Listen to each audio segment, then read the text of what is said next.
I'll bring the Butte-Silver Bow Council of Commissioners Committee of the Whole meeting to order for Wednesday, April 23rd, 2025. Please have a roll call.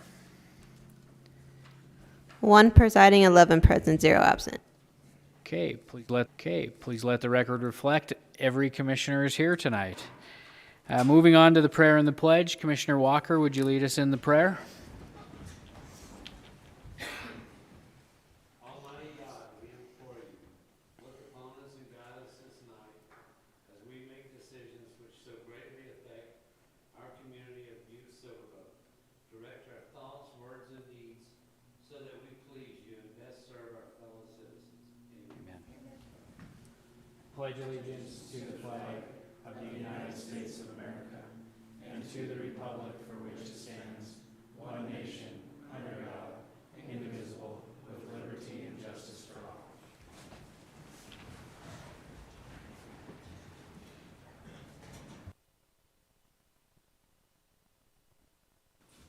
What do I need? Oh. Okay, thank you. I'll move on to the next item on the agenda is public comment on any items that are on the agenda. If there's any member of the public that would like to speak on any item that's on tonight's agenda, now would be that opportunity. All right, seeing none. As I move on to the report of the chair, the only thing that I want to say is today is Administrative Assistant Day. And so, Barb, I really want to thank you for all you do for this council and everything that you do for each and every one of us. So thank you, and we appreciate you. That goes along with everybody.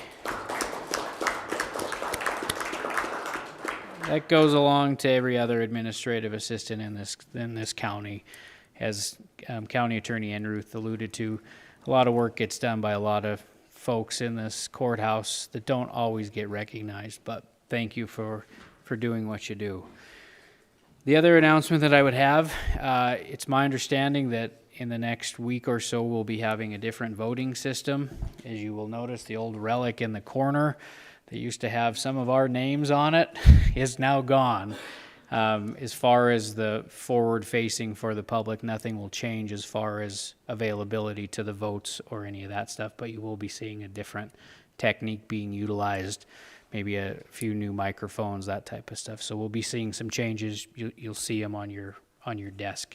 There's a couple of holes where the old voting system used to be. So they'll be making some changes in the council chambers over the next few weeks. So thank you. I'll move on to section 1, bid openings, public hearings, and or presentations. Tonight we have a public hearing, which is communication number 2025-193. Mike Clegg, Deputy County Attorney, requesting Council of Commissioners authorization to schedule a public hearing on April 23rd, 2025 for the purpose of obtaining comment on amending the fiscal year 24-25 budget in order to receive funds in the amount of $60,000 from the BJA for the purpose of improving Butte-Silver Bow Veterans Treatment Court. County Attorney Enruth, is there proof of publication?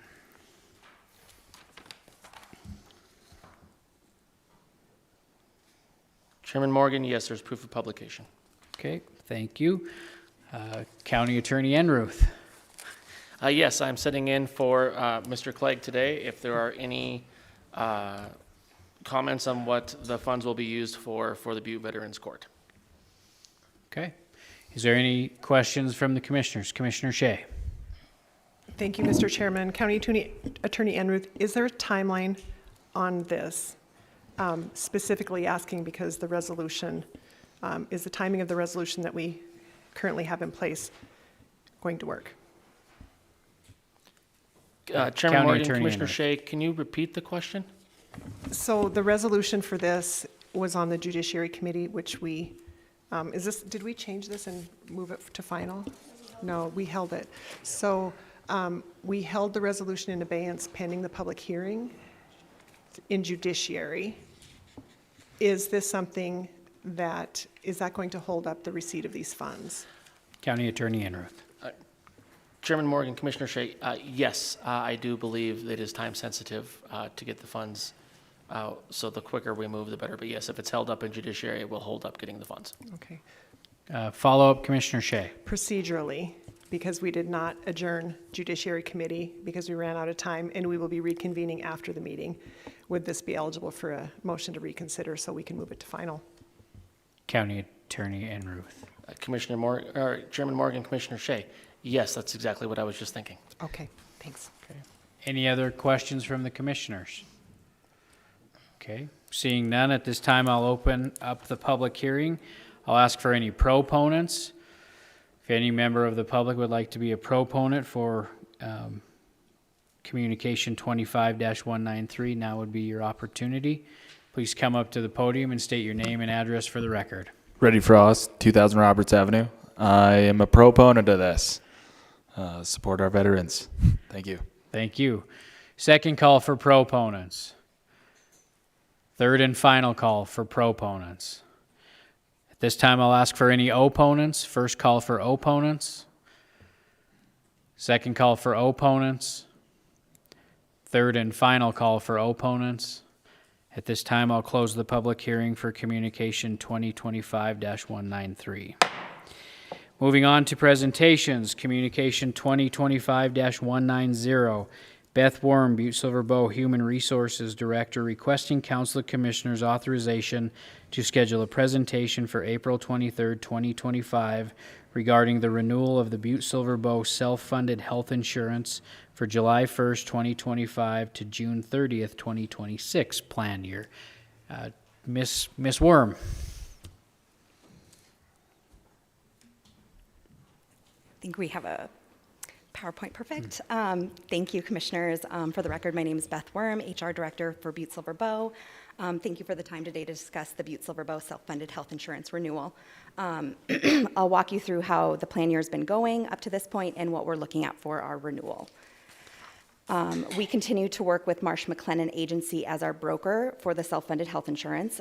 We've had a relatively good year in terms of managing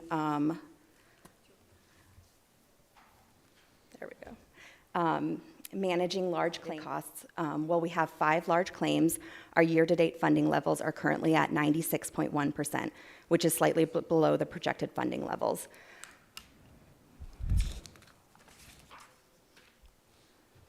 Our enrollment varies month to month, but stays right around 160 people. Employees only and employees plus family are the most utilized tiers. We have currently 16 people that are declining coverage that are eligible. The main reasons for those declines are they're covered on their spouse's plan or not interested.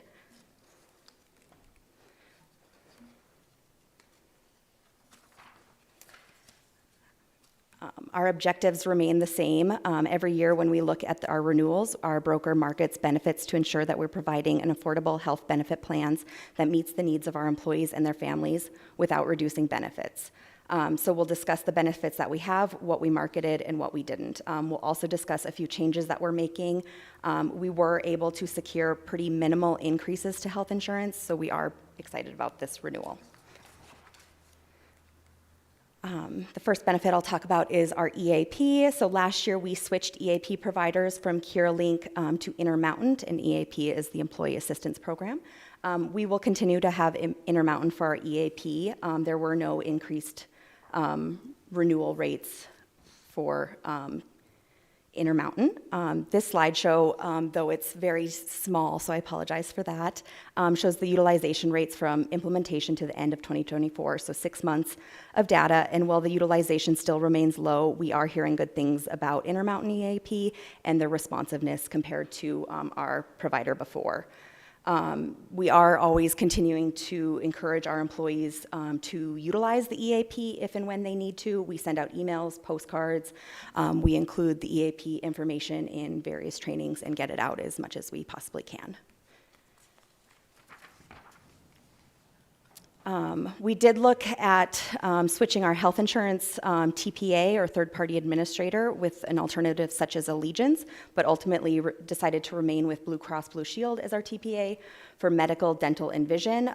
Blue Cross Blue Shield of Montana is continuing to offer a $25,000 wellness credit to us. They've done that for since we've been with them, but it's just kind of a nice additive for renewing with them. Did I go too far? Sorry. Just clicking away, sorry. So we did not market our HSA, FSA, and COBRA carriers as our rates were guaranteed through 2024. We do continue to have monthly calls with Flores to review any issues that come up. And so far, we've been able to work through any issues, so we're continuing on with that carrier. There has been a few changes to the IRS guidelines for HSAs, and as you know, HSAs are smart ways for employees to save for medical expenses. As contributions are made pre-tax, the money in the accounts grows tax-free, and withdrawals for qualified medical expenses are tax-free. For the 2025 calendar year, the annual limitations on contributions to an HSA for an individual with self-only coverage increased to $4,300. The annual limitation for contributions to an HSA for individuals with family coverage is $8,550. The catch-up contribution limit to HSAs for individuals 55 and older remain at $1,000. So historically, the last 2 years, those increases for the maximum amount, contribution amounts for employee-only and family have continued to grow. The catch-up has stayed the same.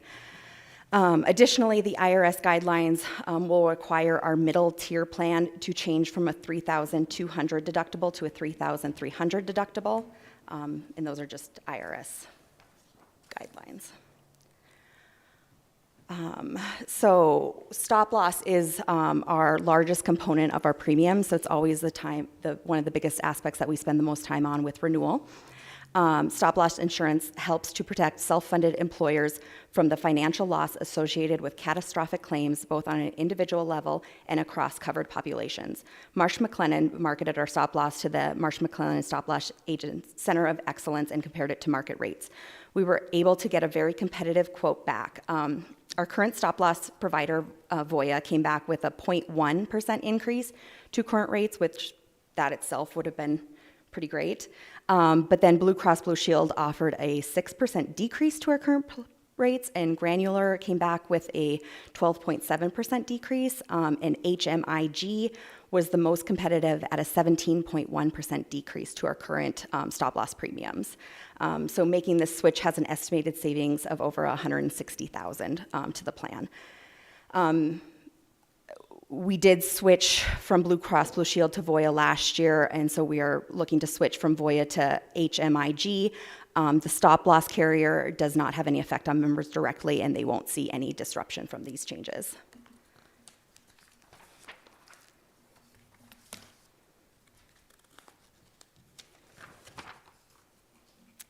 Okay, everybody's favorite part. Before we knew what our renewals were going to look like, the insurance committee discussed various plan design changes and kind of just anticipating for the unknown at this point. But since our stop loss renewal rates were good, we did choose to stay with our 3 current plan designs: a traditional plan with a $1,000 deductible, a high deductible plan with a $3,300 deductible, and a high deductible plan with a $5,000 deductible. So moving to HMIG for our stop loss coverage with a 17.1 decrease in stop loss expenses allowed us to move forward with a minimal increase to current rates. So for the traditional plan, we are moving forward with a 2% increase to current rates, as you can see on this table here.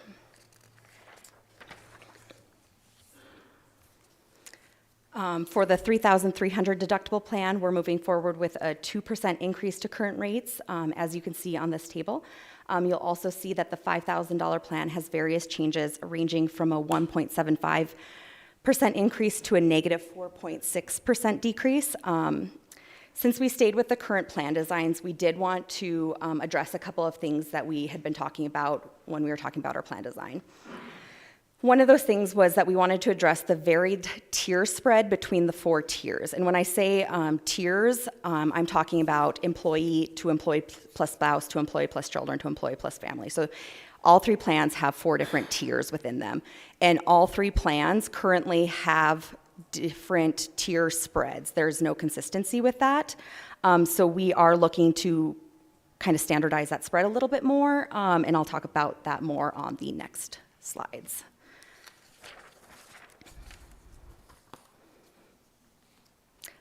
So on this slide, you can see the dollar increase per month for each tier. The largest increase an employee would see is $41.26 per month if they're on the traditional plan, employee plus family tier. And on this plan, employee to employee plus spouse tier is a 12.6 increase. The employee to employee plus children is a 7.75% increase, and the employee to the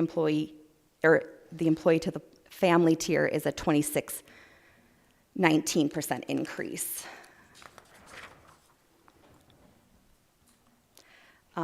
So on this slide, again, you can see the dollar increase per month for each tier. The largest increase an employee would see is $37.06 per month if they are on the 3,300 plan in the family tier. On this plan, the employee to employee spouse tier is 8.94. The employee to employee plus children tier is 5.9%. And the employee to employee family tier is 21.05. So as you can see from the prior one, those tiers don't align. So then on our third plan, the $5,000 deductible, the largest increase an employee would see on this plan is $29 per month. But you can also see that the increase or decreases were placed on this plan now so that the tier spread is the same as the previous high deductible plan. So the employee to employee spouse went from 4.21% to the 8.94, so it matches the previous plan. The children, 1.2% to 5.9%, family 13.5 to 21.05. So those tier spreads now match the other high deductible plans. So there is a little bit more standardization between those two plans.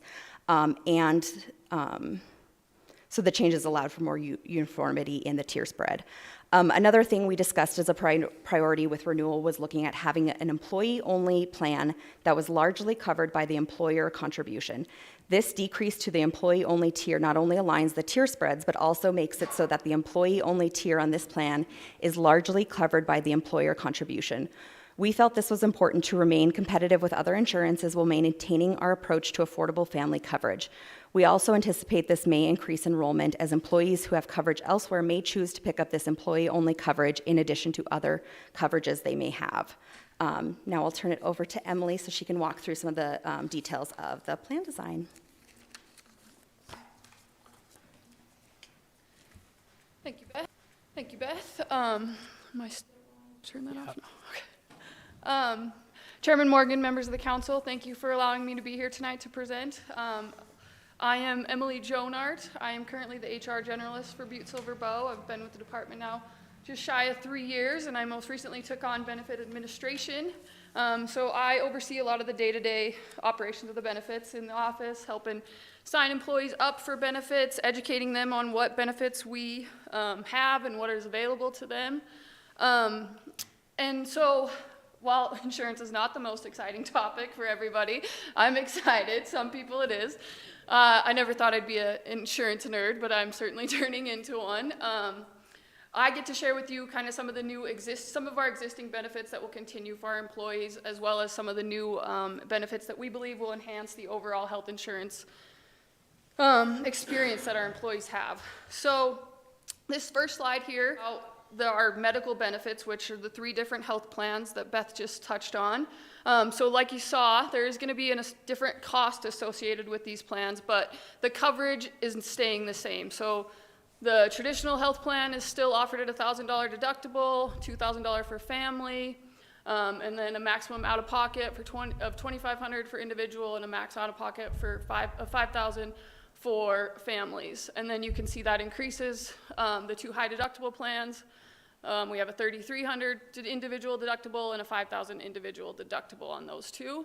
So this is all going to stay the same. Something that we really like that we can bring to our employees is that across the board on whatever plan you choose, preventative screenings are covered at 100%. So we run a wellness program throughout the year, and we really try to incentivize our employees to get these preventative screenings done and educate them that this is covered at a cost. And We do a yearly biometric screening where we partner with Intermountain Health, and they come to the rotunda, they'll take our blood draw, they'll work with our primary care physician to relay any sort of results that they find, and we incentivize our employees to do that by a gift card, and we really saw a lot more numbers in that this year, so that was really good. And hopefully by having that available to all our employees, we'll see better health outcomes for our employees, because really that's what our goal is here. So yes, moving right along here. Prescription benefits, same thing, these will stay the same. There is a difference depending on which plan you pick, what prescriptions are covered. So if you're on the traditional health plan, you are paying more monthly premiums out of pocket, but you have a lesser deductible. Whereas the high deductible plans, you're paying less in a premium per month, but you're paying a higher deductible. So the traditional plan has a copay, so you don't have to meet the deductible to have some of your prescriptions covered. Then they do it on a tier basis, so specialty prescriptions are more expensive, whereas your tier 1 preferred genetics are at a lower cost. So there may be medications that are not covered under our preventative drug list on these high deductible plans, but we do have a list that we give to employees to make sure that they're aware that this is what this plan will cover, and so that they know going into it that there could be other costs associated with prescriptions if they don't meet their deductible.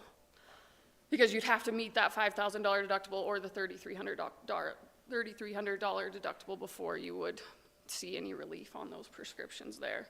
But like I said, that list is pretty extensive, and it covers pretty much most generic medications that people need.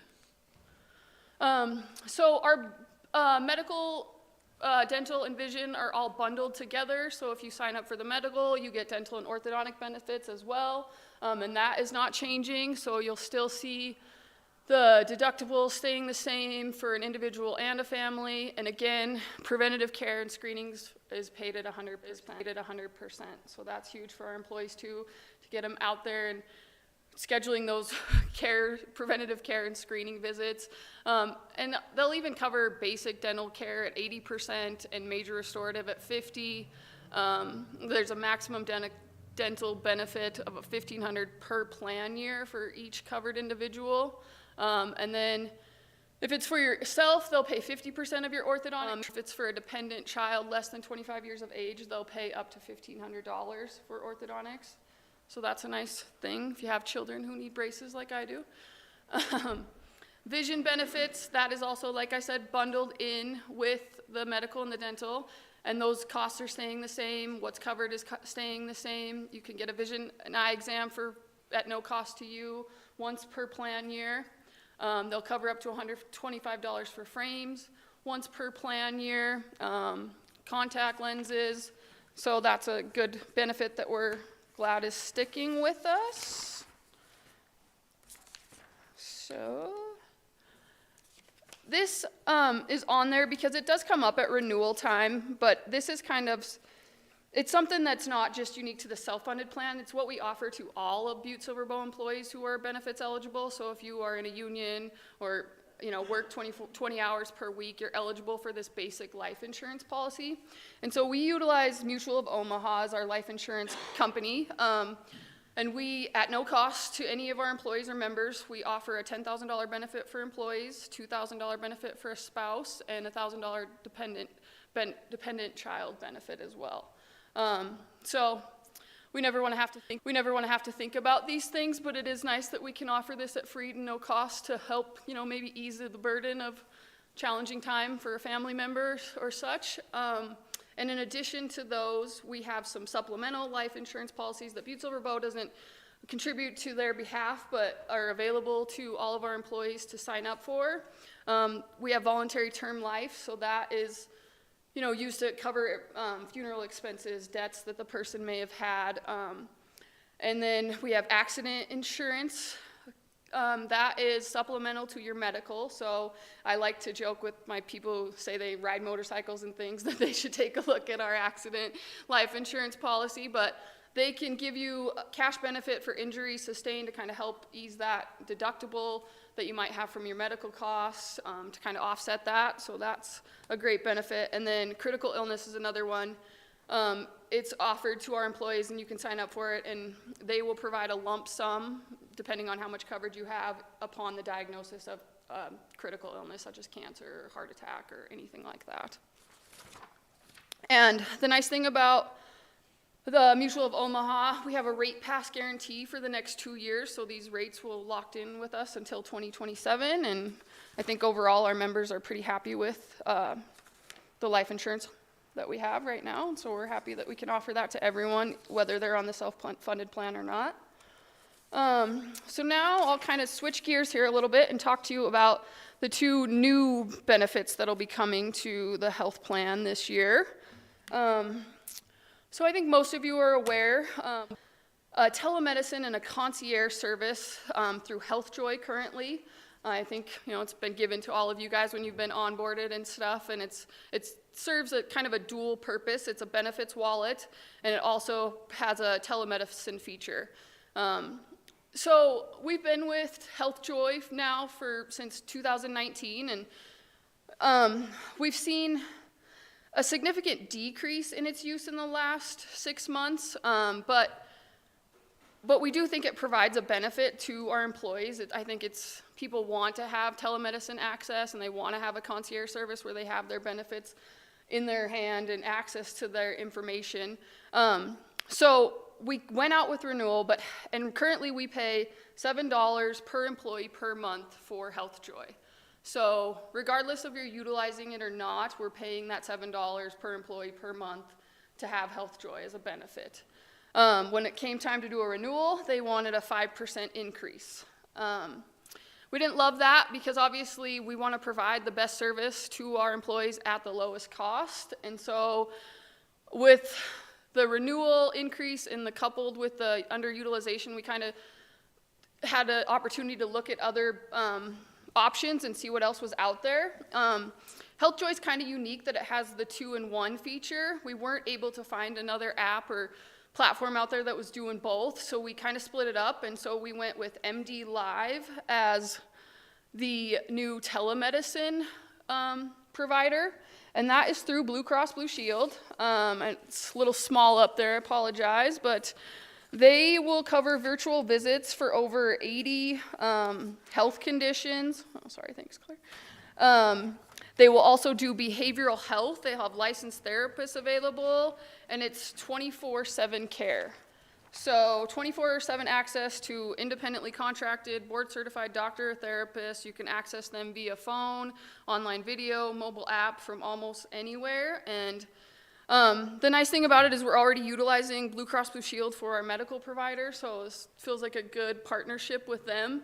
And I think, we will still have to work on that engagement piece and getting the education out there to employees so that the utilization continues to go back up and not just, oh, I got it when I first signed up and I never thought about it again. So we want to keep that continued education going, that it's available to our employees, and that's a good thing.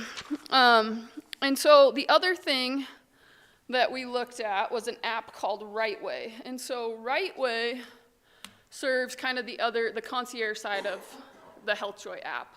So that will replace HealthJoy's concierge service. So we'll have MD Live as the telemedicine, and then we'll have RightWay as the new concierge service. So I think we all know that navigating the healthcare system is confusing, challenging, stressful. Some of our new employees, this is their first time even having health insurance benefits. So navigating this whole system, knowing who an in-network provider is, how to use their health plan, what their deductible means, all these things, it can be overwhelming for some people. So this RightWay app, which I'm really excited to use as a person who loves technology and making my life easier for me, this app kind of focuses on 5 different things that they can do, and they will connect you with with a health guide. So they'll set you up with an expert health guide, and they will set you up with healthcare experts who has your specific benefits information, and they'll tailor recommendations to your needs. So they can make a care plan for you. You can upload a picture of your bill, like say your eye insurance came back, they billed it wrong or something. You can literally take a picture of the bill, and they'll answer your billing questions, explain your charges. If something looks wrong, they'll dispute it on your behalf. A lot of times that's something that our employees have difficulty navigating is they'll call me and say, Emily, I've tried to get through to Guardian or Blue Cross Blue Shield over and over, and this app will kind of alleviate the phone calls, and they'll do some of that legwork for us, and I think that'll be huge. And they'll even make doctor's appointments for you and stuff. So price-wise, MD Live was gonna cost 52 cents per employee per month, and Rightway would cost $5.50 per employee per month. So with these two combined, we're already saving the plan $1 per employee, roughly. And so I think it's the right move for the plan. I'm excited about it. I think, you know, like I said, continuing on this engagement piece and like making it easier and less stressful on our members to navigate the health insurance world. And yeah, I think it'll be good overall. So the next slide is just some kind of additional things that members will still enjoy and that they have access to right now.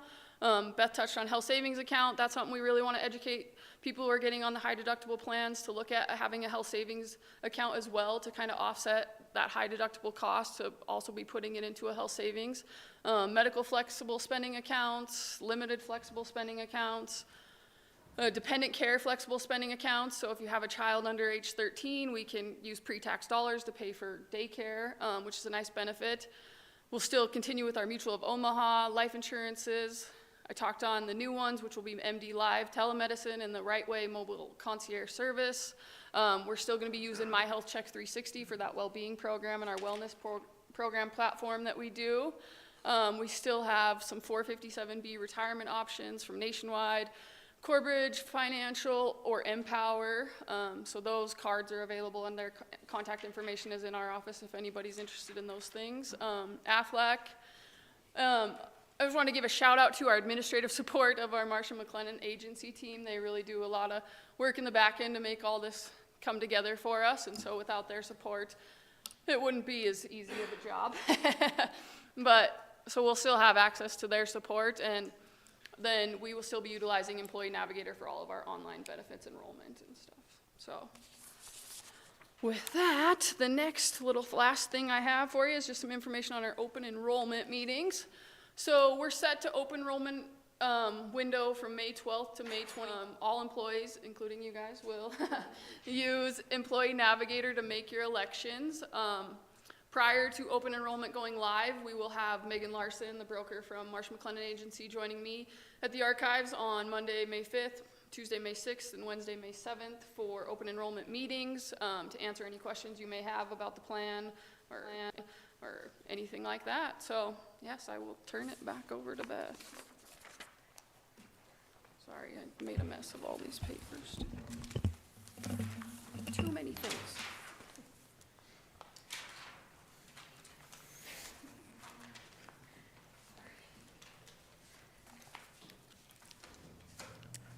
Director Worm.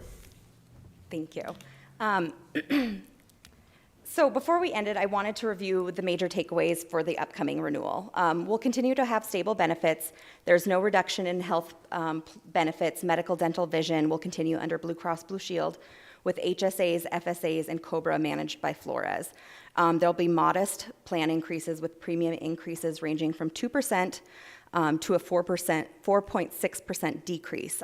If you were to assume a $30 increase to the employer contribution, the highest an employee increase would be is $11.26 per month. We will have a new stop-loss vendor that has an anticipated savings around $161,000. They're all medicine and concierge service through Whiteway for concierge service and MD Live for telemedicine. There's been a few IRS adjustments for 2025 with our middle plan deductible rising from $3,200 to $3,300. And the yearly HSA maximum contributions have increased. Open enrollment meetings will begin May 5th with online enrollment done through Employee Navigator from May 12th to May 23rd. It is an active enrollment, so all employees and commissioners will need to log on and make their selections regardless of whether they are making any changes. And so with that, I will open it up to questions. Thank you very much for the presentation. I just have a couple of questions. I know that the IRS changed the deductibles to the 33. Did we go to a 5,000 last year, or why did? Because I think it was 4,000, but now I seen on a slide it looks like it's 5,000. I'll let you answer that first, Yes. Director Worm. Thank you. So we have had the $5,000 plan for, I want to say 3 years. I could absolutely be wrong about that, but we've had that plan that has been 5,000 for quite a while. Last year, it was a $3,000, and it went to 3,200, and now this year it's going to 3,300. So it is the third time that it's changed, or I guess second time. But so it's just that middle plan that has changed deductibles. The 5,000 has stayed consistent. Great, thank you. And then the other question I had is on the concierge service and the MD Live. Is there a way that you track that to see if the employees are actually using it? Director Worm. Thank you for the question. Yes, we get utilization reports. Usually quarterly is when we get them. However, at least with HealthJoy, you could log on to your dashboard and see the utilization in real time. I assume that these will also have similar features where we can check utilization. Great, thank you. Is there any other questions? Commissioner Shea.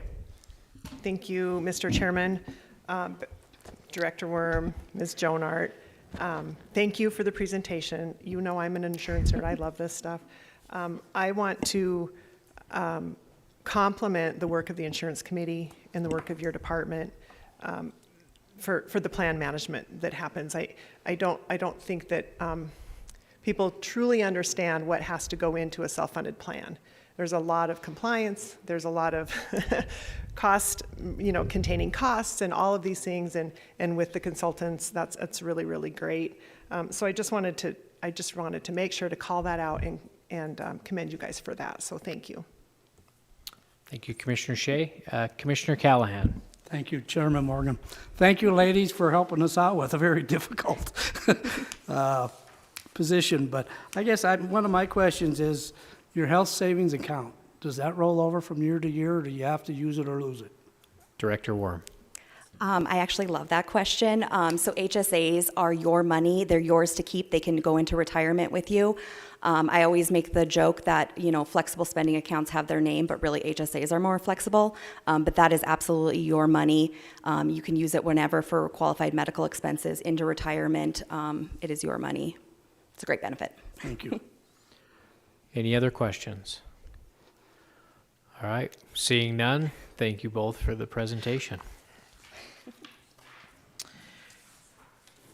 Moving on to number 3, Communication 2025-191. Reddy Frost, Local 82 Political Action Committee Chair, requesting Council of Commissioners authorization to schedule a presentation for April 23rd, 2025 for the Carpenters Local 82 to provide awareness on the impacts of tax fraud to the community. Mr. Frost. Howdy. I don't know how to put up my presentation. We're waiting. Anyways, hello. I'm Reddy Frost, Political Action Chair for Local 82 with the Western States Regional Council of Carpenters. That's not it.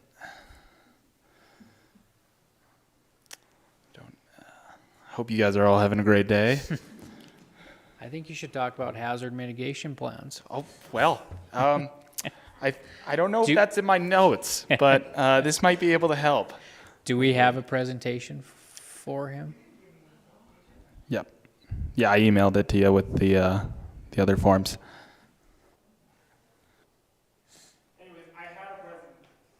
I turned it off, I'm sorry. Anyways, there was a presentation. Must have gotten lost in the email. Just imagine it's really, somewhat colorful, matches my shirt a little bit, tax fraud. So we'll just launch right into it. What is tax fraud? Used broadly in the construction industry, refers to any of the many methods contractors use to defraud their workers and the community. The evasion of workers' comp, unemployment insurance, and basic payroll taxes is tax fraud. Two common practices are performed by misclassifying employees as independent contractors or paying them under the table. I'd hit the next slide button after I finish that. Now, what does tax fraud do to our community? 76 billion has been lost to the American people since 2021 in tax fraud in the construction industry itself. It would take roughly, rough estimate here, ladies and gentlemen, commissioners, 28 to 47 billion to replace every lead pipe in America. Just gone forever. We'd never have to worry about them again. Obviously, these are rough estimates. If we were to give every school teacher in America a $2 per hour raise, it would cost the taxpayers roughly $13.5 billion. The insidious nature of these crimes is that they rob the American people of the potential to actually have broad sweeping quality of life increases for our children. Now, how can we stop it? The expansive network of crime certainly feels overwhelming, and it does not have a single quick fix solution. The changes we make today won't be easy, but they will be necessary to build a better world. The responsible bidder ordinance gives lawful contractors the ability to fairly bid against these coyote contractors by creating an environment that is inhospitable to those people, by making it harder to secure contracts on publicly funded projects, which carry quite a bit of monetary weight. Some ways these ordinances do that is by putting in place systems of checks and balances that require bidders to turn in documentation to include, but not limited to, proof of participation,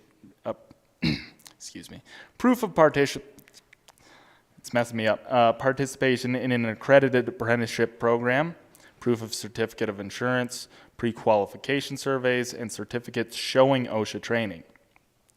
By implementing more stringent civil wage theft ordinances, we can add deterrence to potential offenders by making upstream legislation that forces general contractors to keep a closer eye on their subcontractors.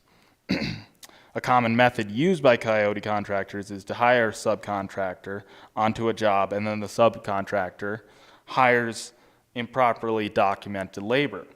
Once the scam has been noticed, it is generally the subcontractor that gets in trouble, while the general contractor simply acts surprised and walks away. Hey, we got it.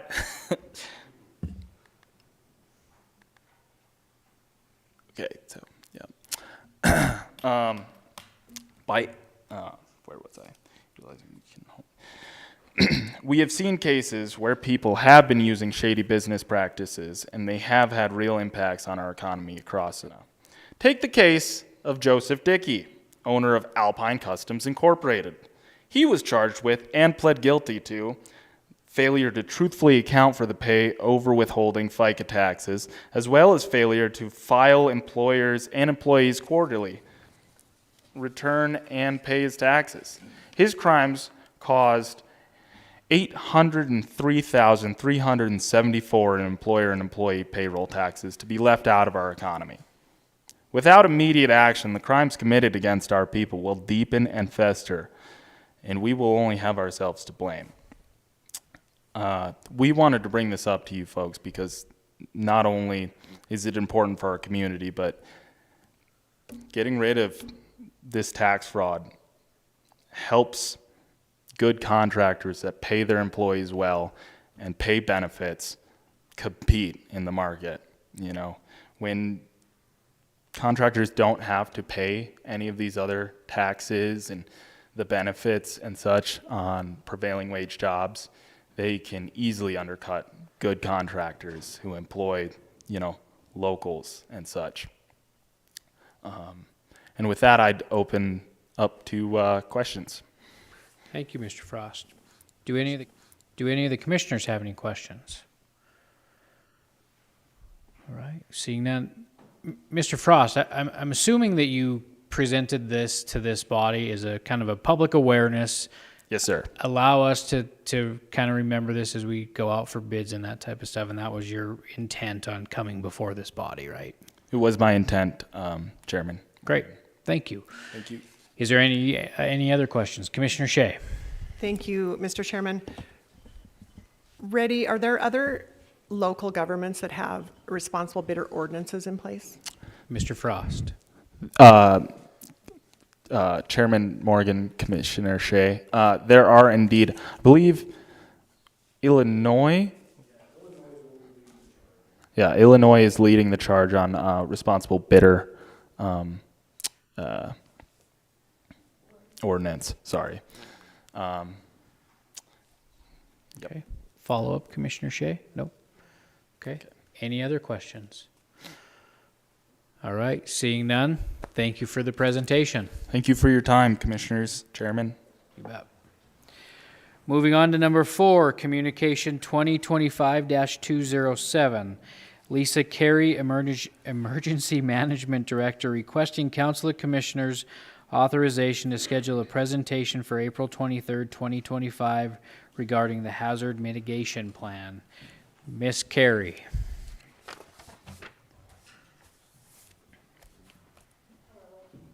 Oh, can you push the button on the, now try that, there you go, should be Hello. good. Thank you for allowing me time tonight on the agenda. He was a little quicker than I expected. Hey, take your time, relax. Now,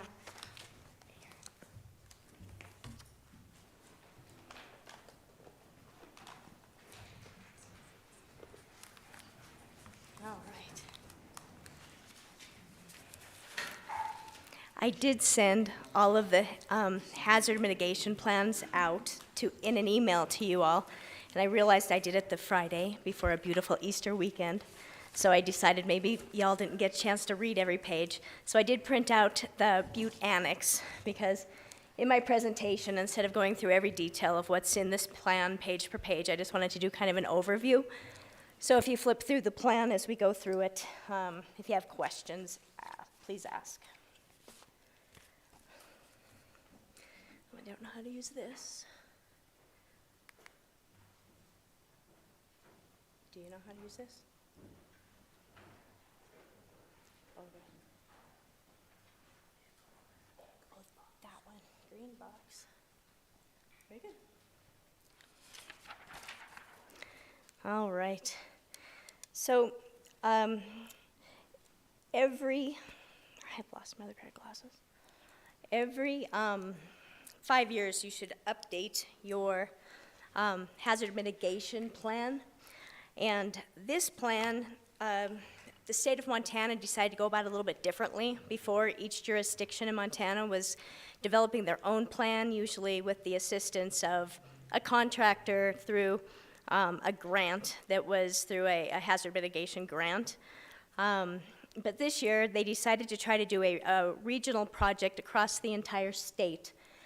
And the intent for it would be to support consistency across the state with all the plans, to possibly lighten the administrative burden on the local jurisdictions, have it be more cost-effective, and ensure comprehensive eligibility for FEMA mitigation grant funding. The state was divided into 3 regions, and Butte-Silver was part of the Western Annex. And the one thing I learned about an annex is an annex can operate independently, where an appendix operates with a plan. So this works in conjunction with the Western region, but it also, can work alone. Oh, now I got this.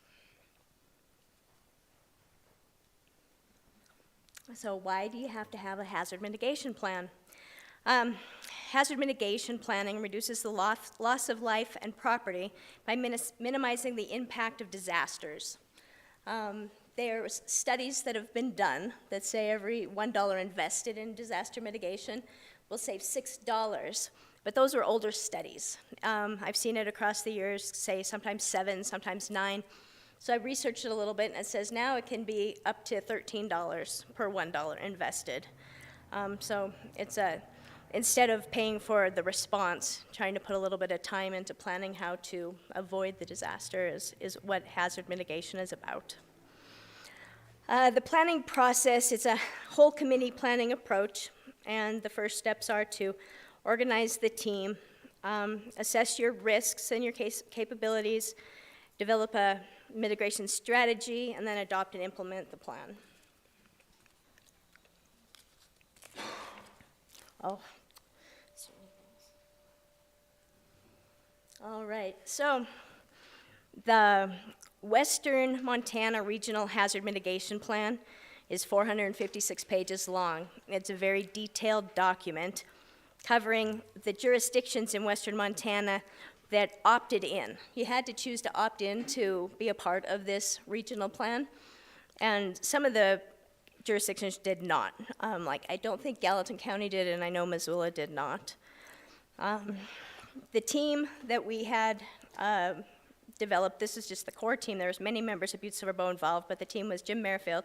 He was then the current DES coordinator, and me, JP, Jeremy, who was the GIS department, Kathy Kennison, IT, and John Reese, mayor, because the town of Walkerville is independent from Butte-Silver Bow, and so they had to opt in on their own right, and so they fall under this plan as well. And I did meet with Walkerville, and they will take this before council on the 7th to have that approved through Walkerville. So with the Western region, the reason I talk about these pages is just to visualize the size of this document. The Western jurisdiction is 456 pages. The Butte-Silver Bow Annex is 54 pages. Then the Western region appendices, which is all the open meetings. This was kind of through the time of COVID, so we did a lot of this online. A few times we met in person, but a lot of it was done. And they printed all of that chat group out, all of the interactions, and they bound it all in this, the appendices. Then there's also going to be the Eastern District and the Central District, and then the main state plan is about 800 pages. So I don't think anyone's going to print this and carry it around. So I thought that this seemed reasonable to print and give you all a copy of the Butte-Silver Bow Annex.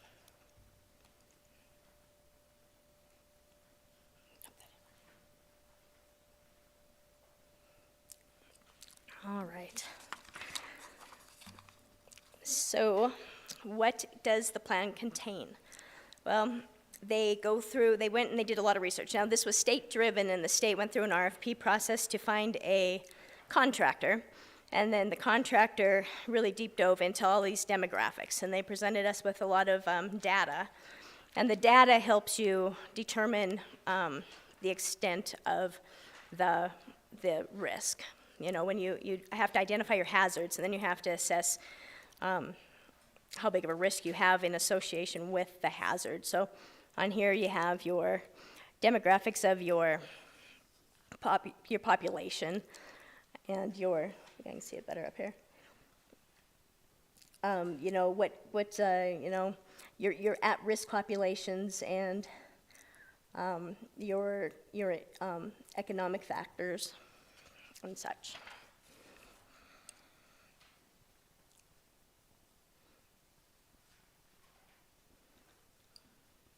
Okay, so, and another thing is when they were developing this plan, they started from the base plans that were already out there. So they didn't like start from scratch. They took all the local jurisdictions' plans to begin with and built from it. They didn't. And so one thing I liked in the older plan was they categorized our hazards. When they went to identify the hazards, they categorized them and listed them in the plan as to what was our most important to least important, and they put this alphabetical. And I don't really like that it's alphabetical because I don't think at a glance, it's harder to tell what matters. Like it starts with avalanche, and that's low. That's in Butte-Silver Bow, we just haven't had. When you're doing your risk assessment, you have to think your probability versus your, the consequence. And so avalanche is low, landslides are low, tornadoes and windstorms are low, and volcano ash is low. So in the old plan, they would have kind of sorted that out right at the get-go. Other things that they changed was that flooding and dam failure used to be together, and now they're split apart. And then they used to have just severe weather and drought, and they were split into, I think, 5 categories for severe winter, severe summer, tornadoes, windstorms, and drought. Terrorism, violence, and civil unrest in the old plan was changed to human conflict. And avalanche, cyber attack, and landslides, tornadoes, windstorms, volcanic ash, they're newly added hazards. And as we're going through, we have to realize we're considering it for the entire western region. And so some of the jurisdictions in the western region that opted into the plan, they would categorize these differently than Butte-Silver Bow would. So when you're going through your risk assessment, so first you identify your hazards, and then you do your risk assessment. And risk assessment is always, you analyze the probability of something happening versus what the consequence will be if it does happen. And they go through and they have GIS layers of hazard areas. They have all these things mapped out. And some of the hazards have uniform exposure across the county, like severe weather, communicable disease, terrorism. It's not like you're on the edge of a river. You know, it's more of a broad exposure. They're going to analyze your buildings compared to the hazards they would face and what critical facilities are there, and the values of the critical facilities, or just the value of the structures, how many residences are there, you know, what your population is. They use Department of Revenue parcel data to get the commercial and the residential properties. Like I said, you're using the GIS data to intersect it with the hazard areas to determine the value, because that's your consequence. You know, if there's an area that has 3 houses in an area, it's going to be a lower consequence than 1,000 houses in an area. Just the value of the impact of the consequence of it. And the population that's exposed, they use the census block data to do that. Now, also with this plan started back in, I think they started talking about it 2020. We kind of knew going into 2020 that the state wanted to do a regional plan, and COVID hit, and things slowed this process down. And so some of the data, this is my opinion, they didn't tell me this, I think is a little outdated. I think that in the more recent years, some of this, when you start to see the dollar signs of what they're applying to the infrastructure and that, I think that this is, you know, undercutting what the actual consequence would be, just based on what's happened in the last couple of years.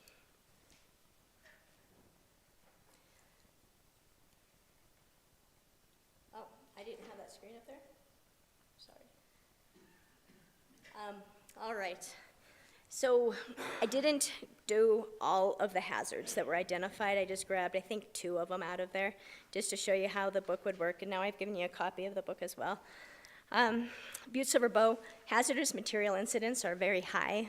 It's a high concern in Butte-Silver Bow, primarily because we do have a lot of pipeline here with Northwestern Energy, and we have the rails through the Port of Montana, and we have the intersections of I-90 and I-15. So there's just a lot of traffic going through here, and so that's part of it. And that also brings industry. And so we do have some facilities here in Butte-Silver Bow that do contain extremely hazardous substances. So one good thing about hazardous material incidents, they're usually limited to the area or facility where they occurred. They rarely will go beyond like a 1 mile radius. And then, like I said, EPA requires the facility, well, I didn't say this, but there are facilities, and EPA requires facilities that contain extremely hazardous substances at or above threshold quantities to create a risk management plan identifying the chemical risks. And so they call those like RMP facilities. And in the western region, there was 12 RMP facilities identified, and 3 of them are located in Butte-Silver Bow. 4 are located in Missoula, and so we have the second highest concentration of the RMP facilities. Oh, and you're probably going to ask me. They are REC Lind facility, which I think is on the same property as REC, and the big whole water treatment plant, Butte-Silver. It's I meant to bring that with me. I forgot to bring what those chemicals were, but it's like ammonia and chloride and xylene, and all those different fancy chemical names, versions of xylene. And I have that. That's public information. So if any of you ever want to know, you're always welcome to come to EOC or give me a call, and I can always let you know.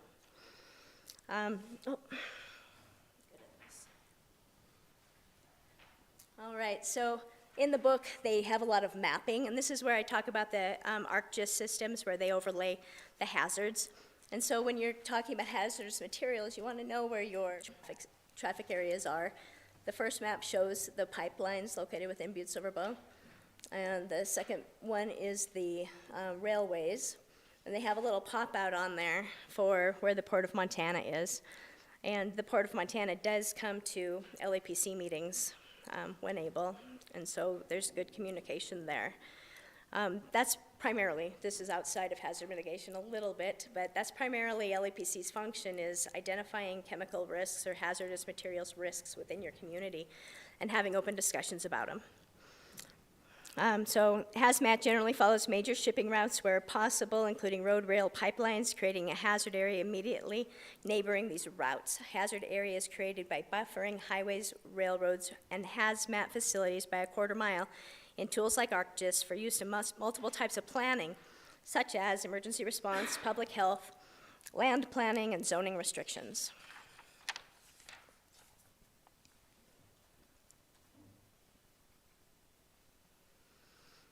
Okay, so then the other hazard I pulled out was wildfire hazard. I'm not sure where that fell. I think we have it as a medium consequence. Hazardous materials we rated as medium high, I believe. And I just thought this was kind of interesting, putting these two maps. Oof, what did I do? This is not even me. I think this is Ready Frost. That is, yep. Excuse me. I got nervous. I thought, I don't know. Yeah, I got nervous too.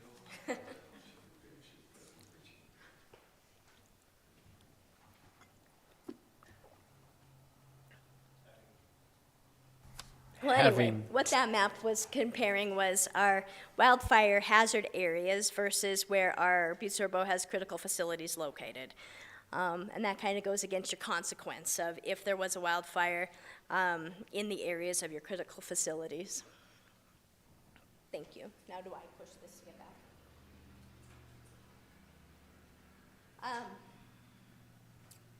Also, when this was getting started, we were also starting the initials are CWPP, so it would be Community Wildfire Protection Plan, I believe. Wildfire Protection Plan, yeah. And so, oops, let me go one more. I think that maybe the data in this map was updated. This says it's updated in September 2022. I think in Can you bring the microphone hear me? closer? Oh, Yeah, now thank you. it's terribly loud. Okay, so I think when we did that plan, the CWPP, the Community Wildlife Protection Plan, I think it updated some of these areas, because one of the situations now with risk is Butte's kind of built out, I think is a term that they use. If you guys understand that, it took me where, we're kind of already, we're not building into our floodplains, we're already built like up to the edges of our floodplains, and people are building like into the more forested areas. And so when we were developing the WUI for the CWPP, this is a lot of jargon now I'm throwing at you, I'm sorry.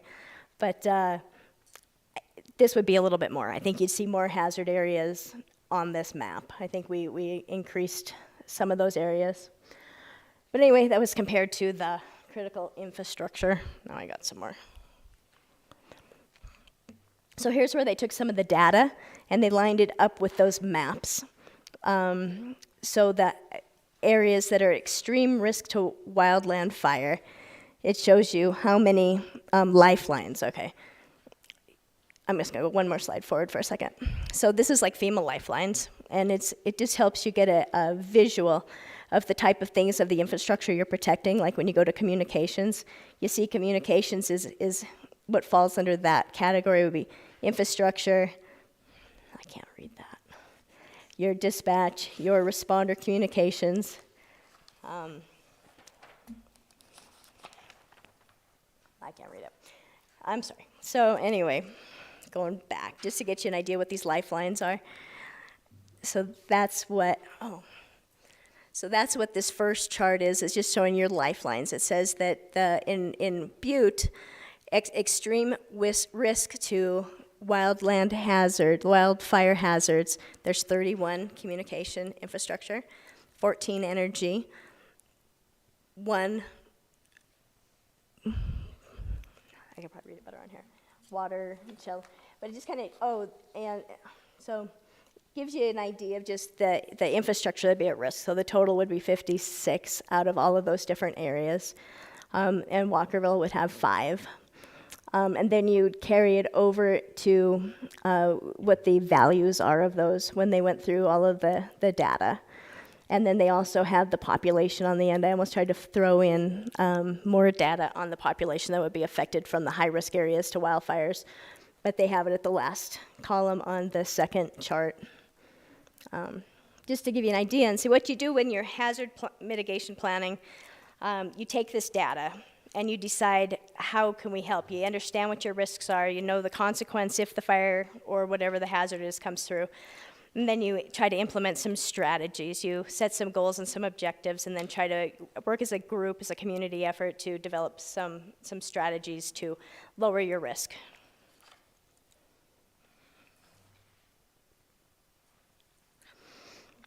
Okay, so part of it also is assessing not only what your hazards are in your community and your, your infrastructure and your risks. You also need to understand what your capabilities are. So they had us go through, and so a bunch of the departments got together and we went through all of our plans. We were just given a questionnaire and had to go through and ask, what plans Butte-Silver actually has and what they've been working on. And so that is just part of, understanding your net vulnerability to disasters and being able to more accurately focus on the goals and objectives that are proposed in the plan. And when I say building strategies, they'll often call those actions.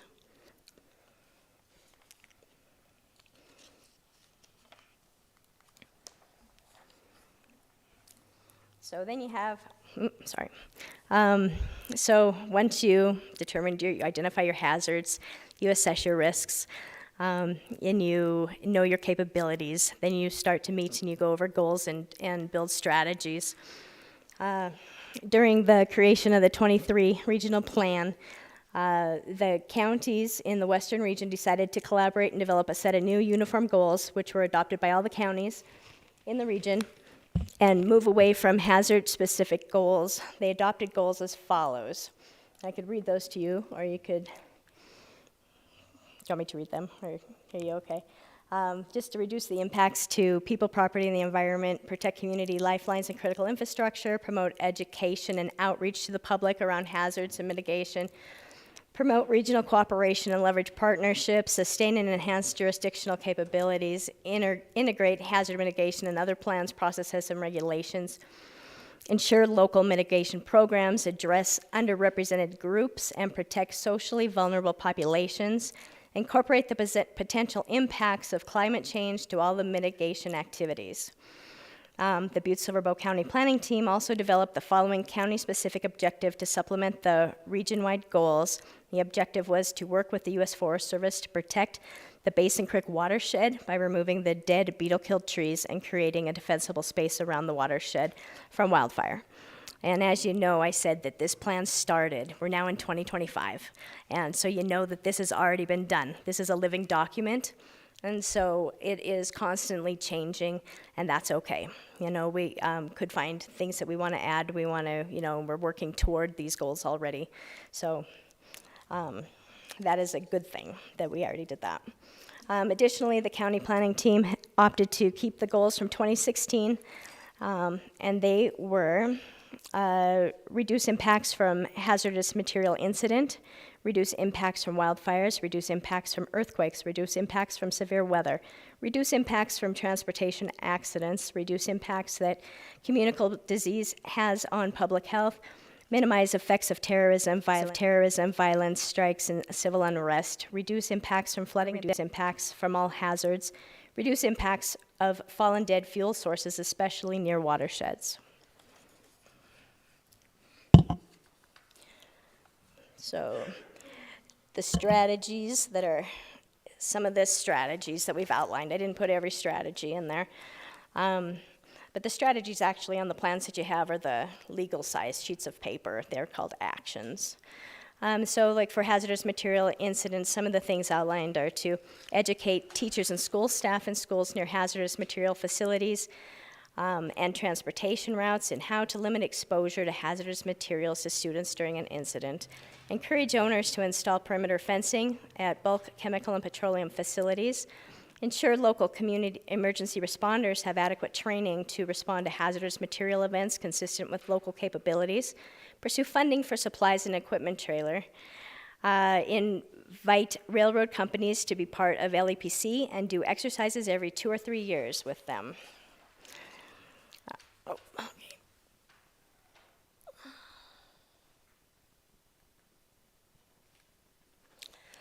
For some of the strategies for wildfires, provide outreach to landowners on fuel mitigation funding, opportunities for private land, implement robust public outreach projects on fire-wise principles, promote coordination with the U.S. Forest Service regarding fuel reduction in the Basin Creek watershed to protect the water supply, promote expansion of existing hazardous fuels reductions programs to other wildland-urban interface areas. That's the WUI. I didn't remember what that stood for. Wildland-urban interface areas. In particular, where future development is planned, install dry hydrants throughout the county as determined necessary by local fire districts, obtain attachments to connect to fire suppression equipment to rancher sprinkler systems. A lot of these strategies are not something that you do once and you're done. They're ongoing projects, and they're just things that you put in your plan to remember, to keep working toward. And some of them are one and done. Some of them, once you've done it, then you're done. And then I just added for strategies for all hazards, some example strategies. Obtain backup generators for emergency shelters and city, county critical facilities, coordinate with the Red Cross for mass care, sheltering plan, enhance general public alert notification and warning capabilities, educate local government officials in mitigation and readiness for all hazards, provide special needs facilities with guidelines for disaster preparedness measures, including pet needs, developing an ad campaign on readiness for evacuation on other emergencies. So, the next one is my slide that I'm most proud of, so I'm not going to push the button yet. You don't think hazard mitigation is exciting? I told you these plans require community involvement. And this plan has been going on for so many years. A lot of times you're like, God, were we involved, What did we do? And so part of, when I was reading through the appendixes annex, I came across this little gem where it is the public input. They put out a public survey where each of the jurisdiction was supposed to push forward to your counties through social media, through any sources you can think of. And of the participation for the public input survey, Butte-Silver Bow was 49% of all of the responses, which is incredible. That's amazing, and that just goes to show that Butte cares, Butte gets involved. So I was very proud of that. That makes us look good. And I was so happy to actually see that we had involvement, So, good job. I'm sure you all responded. Let's see what our next slide is. So, okay, one more thing about the hazard mitigation plan. I think it's the only plan that is federally, statutorily required. And if you don't have one, you become ineligible to apply for funding. It doesn't say that you'll get grant funding, but if our jurisdiction, if our county wanted to apply for a hazard mitigation grant, if you do not have an active plan in place, then you're ineligible. some of the programs that they have for hazard mitigation are the Hazard Mitigation Grant Program, the Flood Mitigation Assistance Program, the Building Resilient Infrastructure and Communities BRIC Program. I think Trump I'm not sure. That one might be gone now. And rehabilitation of high hazard potential dam grant program. So this is an important one to have when it comes to, being able to apply for those. So this brings me very close to the end of this presentation. We did make a presentation to the local emergency planning committee, and they reviewed it. And they did vote to approve, and then they recommended, in their motion, they recommended that its adoption by this body, the Council of Commissioners. And recently, just on April 18th, the Federal Emergency Management Agency, the FEMA, it completed its review and it also approved it. With this plan, it is possible to have our local body approve a plan, and that would just quicken the FEMA response. You can pre-approve it and know that it's still okay to have some flexibility with still making some edits or changes to it. But we don't have to do that now. Now we can go about, because FEMA did get their approval in. So we will need to adopt the plan, but I wanted to try to follow the procedural ways, and I believe that you do the presentation first, and then you submit the resolution. So I will be then forwarding, after you guys have time to consider the presentation, and if you have any questions, feel free to ask now or reach out at any time. And we will, I'll send it through Barb to have you consider approving and adopting this plan. Thank you, Ms. Carey. Just along those lines, when you say a presentation, do you mean that there has to be, being that there's a resolution, is it a public hearing that you're looking at? No, I don't, no. I always thought that this was it, where you needed to be aware of the plan, understand the plan, and then I need adoption. If you want me to do a public hearing, I can, but we've already gone through the public approval process, or the public participation. Thank you, Ms. Carey. I think you're going to want to clarify that, because this was a presentation, and so this is not considered a public hearing. So if that is a requirement, usually they are with resolutions. Okay. You'll want to talk with County Attorney Enruth to make sure that we go through the proper venue. This type of presentation usually does not count towards that public hearing. So, okay, yeah, so I didn't think that this would require a public hearing, but if they do, that's no problem. We'll do it. Sure. Yeah, just take a look at that. Thank you for the presentation. Is there anything on the question? Does any commissioner have any questions regarding the plan? All right. Well, seeing none, I will wait for the presentation to come before this body, and I'm sure there'll be a discussion. The resolution Thank you. come before this body. Okay. Thank you. Moving on to section 2, communications. Number 1, communication 2025-155.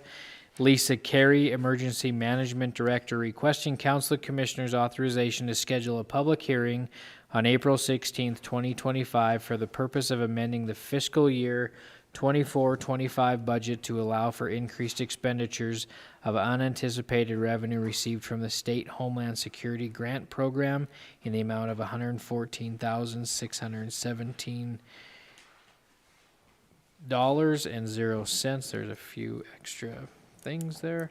So we did have this, we did have this public hearing on the 16th. Commissioner Thatcher. Thank you, Chairman Morgan. At this time, I'd like to make a motion to place on file communication number 2025. Okay, there's been a motion made and seconded to place communication 25-155 on file. Is there anything on the question? Would everyone please vote?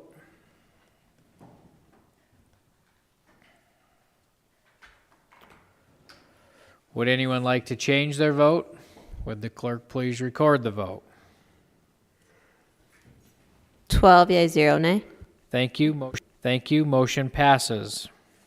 Number 2, communication 25-168. Lisa Carey, Butte-Silver Bow, Emergency Management Director, requesting Council of Commissioners authorization to schedule a public hearing on April 16th for unanticipated revenue regarding a hazardous material emergency preparedness HMPE grant for IAFC Hazmat Conference in Baltimore. We did hold this public hearing on the 16th, so Commissioner Thatcher. Thank you, Chairman Morgan. At this time, I'd like to make a motion to place on file communication number 2025-168. Motion made and seconded to place communication 25-168 on file. Is there anything on the question? Would everyone please vote?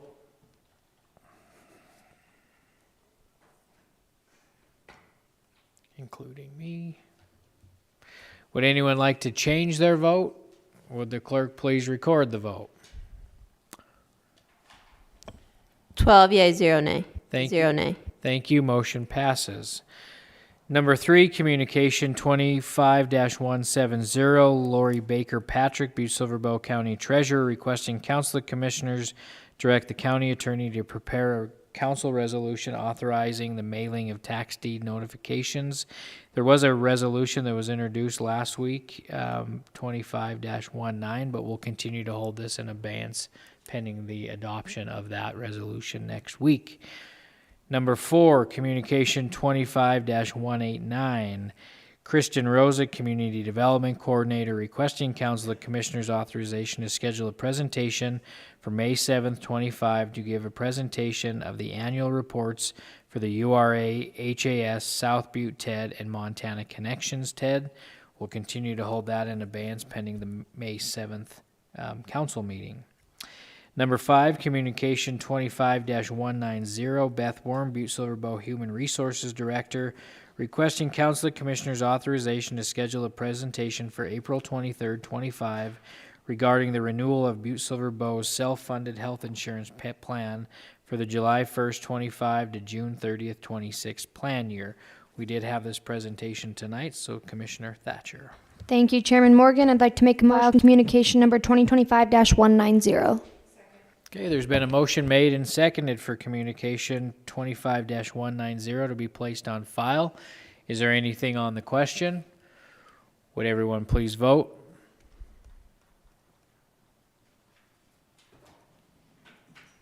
Okay, would anyone like to change their vote? Would the clerk please record the vote? 12 yea, 0 nay. 12 yea, 0 nay. Okay, thank you. Motion passes. Number 6, communication 25-191, Reddy Frost, Local 82 Political Action Committee Chair, requesting Council of Commissioners authorization to schedule a presentation for April 23rd, 25 for the Carpenters Local 82 and to provide awareness on the impacts of tax fraud to the community. We did hold this presentation tonight. Thatcher.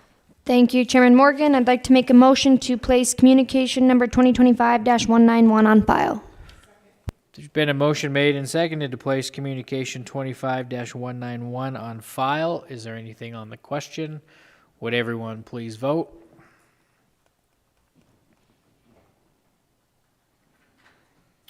Would anyone like to change their vote? Would the clerk please record the vote? 12 yea, 0 nay. Okay, thank you. Motion passes.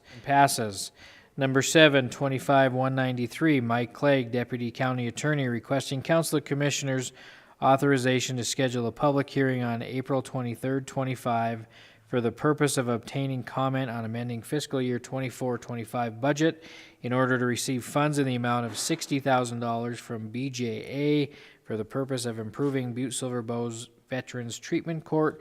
We did hold this public hearing tonight, so Commissioner Thatcher. Thank you, Chairman Morgan. At this time, I'd like to make a motion to place on file communication number 193. Okay, there's been a motion made and seconded to place communication 25-193 on file. Is there anything on the question? Would everyone please vote?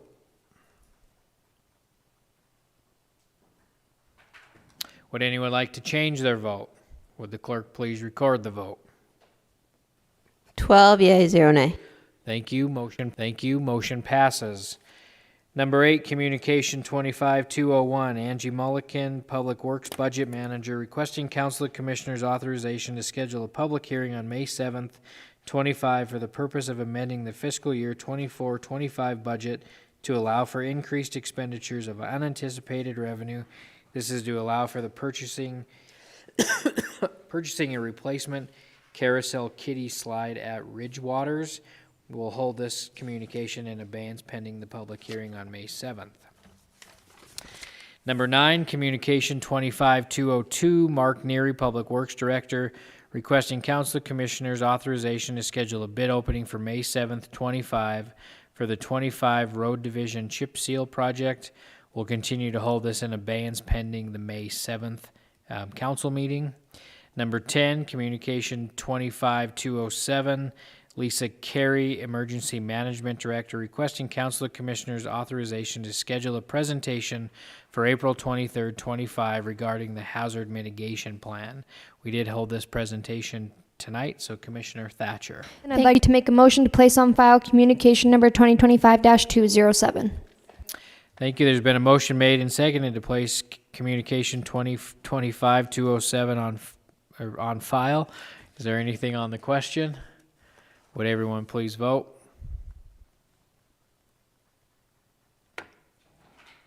Okay, would anyone like to change their vote? Would the clerk please record the vote? 12 yea, 0 nay. 0 nay. Thank you. Motion passes. Next item on tonight's agenda is public comment on any public matter not on the agenda. Now, if there's any member of the public that would like to speak on any item not on the agenda, now would be your opportunity. Seeing none, just before we adjourn, remember that we do not have a council meeting next week because it is the 5th Wednesday of the month, and Judiciary Committee has to reconvene at the end of this meeting. At this time, I would ask for a motion to adjourn. Motion to adjourn. Motion made and seconded. All those in favor?